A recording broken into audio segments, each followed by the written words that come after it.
ललिता जी की पाठशाला में आपका स्वागत है। आज हम चर्चा करेंगे फिजिकल एजुकेशन 12वीं कक्षा हिंदी मीडियम के बच्चों का अध्याय दूसरा। पिछली कक्षा में हम चर्चा कर ही चुके थे कि कैलोरीज की कितनी आवश्यकता है और कितना कैलोरीज किस भोजन में है। आज हम चर्चा करेंगे कि पोषक तत्व बेटा एक बार एक फ्रेम बनाकर हम देखें तो दो प्रकार के पोषक तत्व हैं। एक पोषक तत्व है और दूसरा है गैर पोषक तत्व। पोषक तत्व को हम देखें तो दो भागों में पोषक तत्व को बांटा गया है। पहला है वृत्त पोषक तत्व, पिछली कक्षा में भी आपको चार्ट के माध्यम से बताया गया था।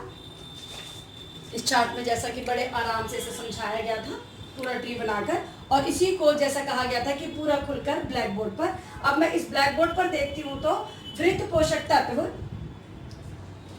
दो भागों में बांटे गए हैं, एक वृत्त पोषक तत्व और एक सूक्ष्म पोषक तत्व।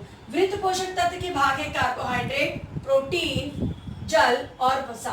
कार्बोहाइड्रेट देखें तो कार्बोहाइड्रेट फिर दो भागों में बटा हुआ है, साधारण कार्बोहाइड्रेट और जटिल कार्बोहाइड्रेट। साधारण कार्बोहाइड्रेट जैसे बताया कि मीठा, जो भी मीठा है, जूस है, ग्लूकोज है, फ्रूट्स है, ये मीठे हैं और ये जल्दी से आपको एनर्जी दे देते हैं। इस पर जटिल कार्बोहाइड्रेट जो दैनिक ऊर्जा प्राप्त करने के लिए हम खाते हैं, आलू, अनाज, वेजिटेबल, बेकरी और ब्रेड, जितना भी अनाज है वो सब हमारा जटिल कार्बोहाइड्रेट में आता है। अब देखें हम प्रोटीन, तो प्रोटीन जैसा कि हमें पता ही है हमारी हड्डियों को, मसल्स को मजबूत करने में, टूटी फूटी जो मरम्मत है उसे करने में कारगर होता है, वृद्धि करता है। प्रोटीन भी प्यारे बच्चों दो भागों में बटा हुआ है। पहला है पशुजन्य प्रोटीन, दूसरा है वनस्पतिजन्य प्रोटीन। पशुजन्य प्रोटीन जैसे मीट, मांस, मछली, पनीर, दही, मक्खन, घी और अंडा जो कि पशु से प्राप्त होता है उसे हम पशुजन्य प्रोटीन कहते हैं।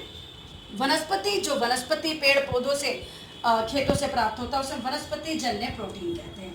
जैसे कि दालें, मेवा, अनाज, सोयाबीन, तिल, सरसों, मूंगफली, ये सभी जो हमें खेतों से प्राप्त होता है उसे हम वनस्पति प्रोटीन कहते हैं। दोनों के कार्य सेम ही हैं, हाँ प्रोटीन की मात्रा कम और अधिक हो सकती है। अगला हम देखते हैं वसा। तो वसा फैट जो कि हमारे ऑर्गन्स को स्टेबल रखने में हमारे लिए बहुत महत्वपूर्ण है, वृद्धि के लिए बहुत सहायक है, एनर्जी देता है। वसा भी दो भागों में बटा हुआ है, एक संतृप्त वसा, एक असंतृप्त वसा। संतृप्त वसा पशुजन्य है, आइसक्रीम जैसे दूध से बनती है, पशुओं से प्राप्त है, मक्खन, बेकरी के सिस्टम जितने भी हैं वो संतृप्त वसा कहलाते हैं। असंतृप्त फिर वही वनस्पति जन्य जो खेतों से, पेड़ों से, वनस्पति से प्राप्त होते हैं, जैसे मूंगफली, तिल का तेल, सरसों, ये सब वनस्पति जन्य हमारे वसा है। अगला हम देखते हैं जल। जल जो हमारे शरीर के लिए बहुत आवश्यक है, जल के स्रोत हम सभी जानते हैं। और उसके बाद हमारा अगला आता है सूक्ष्म पोषक तत्व।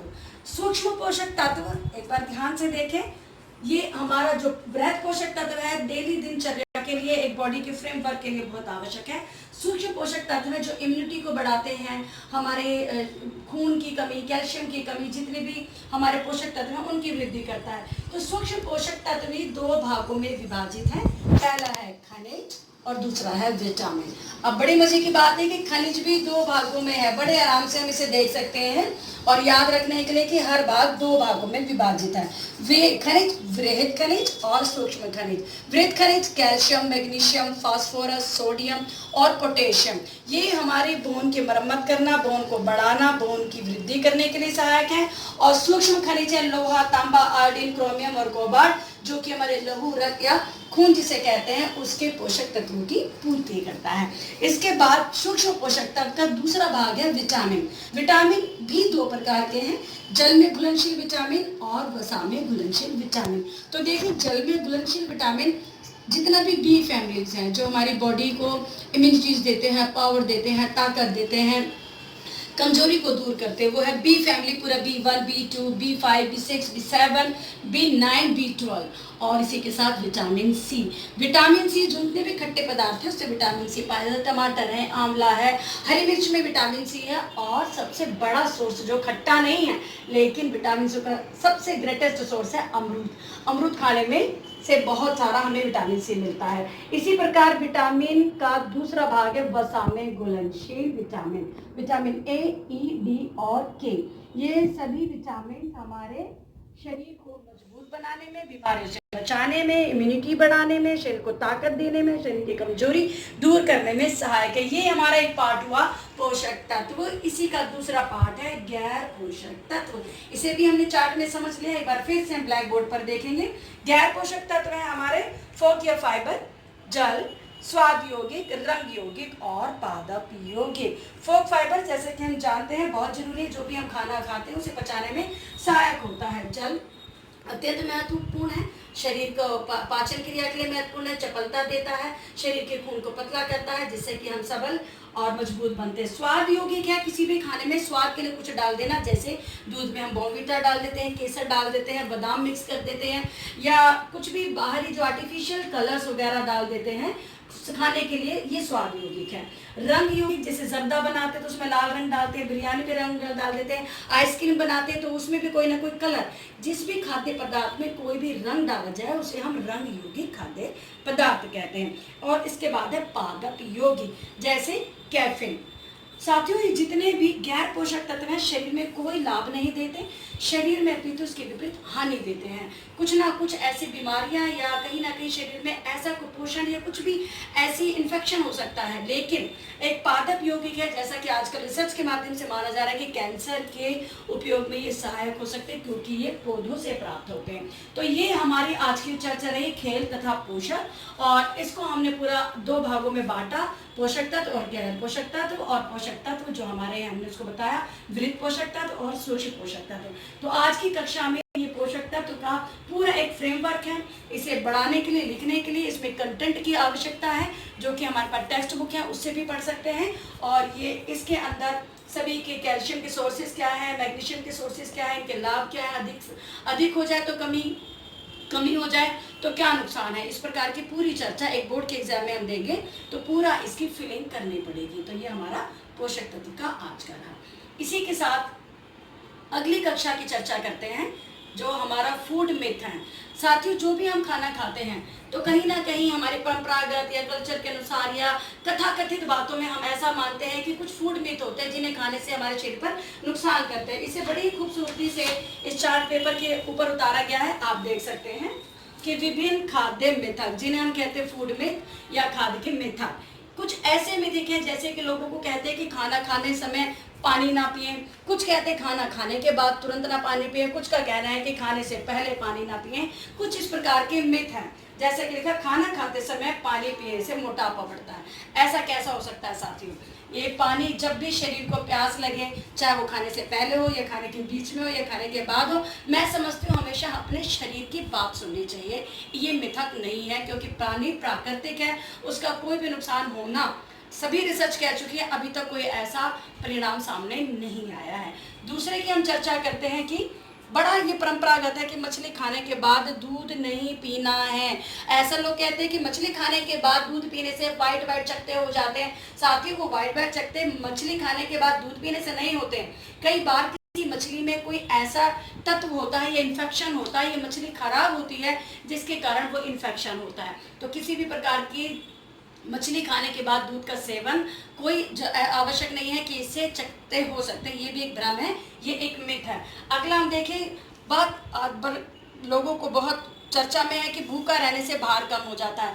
ऐसा नहीं है, भार कम तो सिर्फ एक्सरसाइज करने से होता है, शरीर का उपयोग और सदुपयोग करने से होता है, कठिन श्रम करने से भार कम होता है। भूखा रहने से कभी भी भार कम नहीं होता, अपितु सिर्फ शरीर को कष्ट होता है। तो कृपया खूब खाएं, खूब एक्सरसाइज करें, इस प्रकार के मिथ में आप ना फंसे। ये एक साइकोलॉजिकली सोच है, उसी सोच के अनुसार शरीर कार्य करता है, इसके अलावा और कुछ नहीं है। व्यायाम के बाद भूख का बढ़ना, ये बहुत अच्छा बहाना है। कई साथी लोग कहते हैं कि हम व्यायाम करते हैं तो उसके बाद हमें भूख बहुत लगती है, फिर हम ज्यादा खाते हैं, पतले होने के बजाय हम लोग मोटे हो जाते हैं। ऐसा नहीं है, व्यायाम करने से स्वस्थ बढ़ता है, शरीर का संतुलन अच्छा रहता है और कई प्रकार के स्वास्थ्य को लाभ मिलता है। इसके अपितु जैसा कि मान्यता है कि व्यायाम के बाद भूख बढ़ती है, वो तो शरीर काम करेगा, ऊर्जा खर्च होती है, तो उतनी ऊर्जा की आवश्यकता होती ही है, वो ऊर्जा हमारे लिए अनिवार्य होती है। अगला देखिए, चावल आलू से मोटापा बढ़ता है। बिल्कुल नहीं होता है ऐसा, बल्कि चावल और आलू कार्बोहाइड्रेट के बहुत अच्छे सोर्स हैं जो हमारी दैनिक जितनी भी ऊर्जा की खपत होती है उसकी ये पूर्ति करता। हाँ, अत्यधिक मात्रा में कुछ भी खाना सेहत के लिए अवश्य ही हानिकारक होता है। अंडे खाने से कोलेस्ट्रॉल बढ़ना बिल्कुल नहीं, कभी भी ऐसा नहीं होता है साथियों, बल्कि अंडा जिंक, कॉपर और कैल्शियम, आयरन और प्रोटीन का बहुत अच्छा सोर्स है, जो कि स्वास्थ्य के लिए बहुत लाभप्रद होता है। कोलेस्ट्रॉल नहीं बढ़ता है, अपितु दैनिक जीवन के लिए जितना कोलेस्ट्रॉल की मात्रा की आवश्यकता होती है उस मात्रा को पूर्ण करता है। लेकिन यदि के लोग 12 अंडे 20 अंडे एक दिन में खाते हैं, जो कि आवश्यक नहीं है, उससे कोलेस्ट्रॉल जरूर बढ़ सकता है। वसा रहित भोजन से भार कम होता है, ऐसा कभी भी नहीं होता है। जितनी वसा की आवश्यकता होती है उतना ही हम वसा खाएं। फिर वही बात एक बार आएगी कि वसा अधिक खाने से भार बढ़ता है, वसा अधिक खाने से आकार शरीर का बढ़ जाता है। लेकिन अप्रोप्रिएट मात्रा में खाना, जितना हम एक्सरसाइज इनपुट करते हैं खाना खाते हैं, उतना आउटपुट एक्सरसाइज के माध्यम से आवश्यक होता है। तो साथियों, इस प्रकार के मिथ्या भ्रम में ना पड़े, ऐसा नहीं है। हाँ, संतुलित आहार आवश्यक है, संतुलित जीवन आवश्यक है, संतुलित विचार और संतुलित सोच बहुत आवश्यक है। उससे कभी भी ना तो किसी प्रकार की बीमारी होती है और ना ही किसी भी प्रकार का शरीर में कोई रोग या कुपोषण होता है। तो ये रहे हमारे फूड मिथ की चर्चा। ये इतना खूबसूरत चार्ट आप देख सकते हो, और इसी चार्ट के माध्यम से आप इस तरह के पॉइंट लिखकर और उसमें अंदर कंटेंट लिखना बहुत आवश्यक है, क्योंकि 6 नंबर का भी क्वेश्चन आ सकता है। तो ये आज फूड मिथ की आपने चर्चा देखी, और आज जितने भी साथी मेरे साथ जुड़े रहे उनका मैं धन्यवाद करती हूँ। और साथी बहुत अच्छा लगता है, आप सभी लोग कमेंट्स कर रहे हैं, चैनल को आगे बढ़ा रहे हैं और बच्चों तक पहुंच रहा है, उनके कमेंट्स आना, उनके व्यूज आना, सच में खुशी होती है जब मेहनत का प्रतिफल मिलता है। तो आप सबका धन्यवाद, और चैनल को और आगे बढ़ाएं और सब्सक्राइब करें। ललिता जी की पाठशाला में आपका धन्यवाद।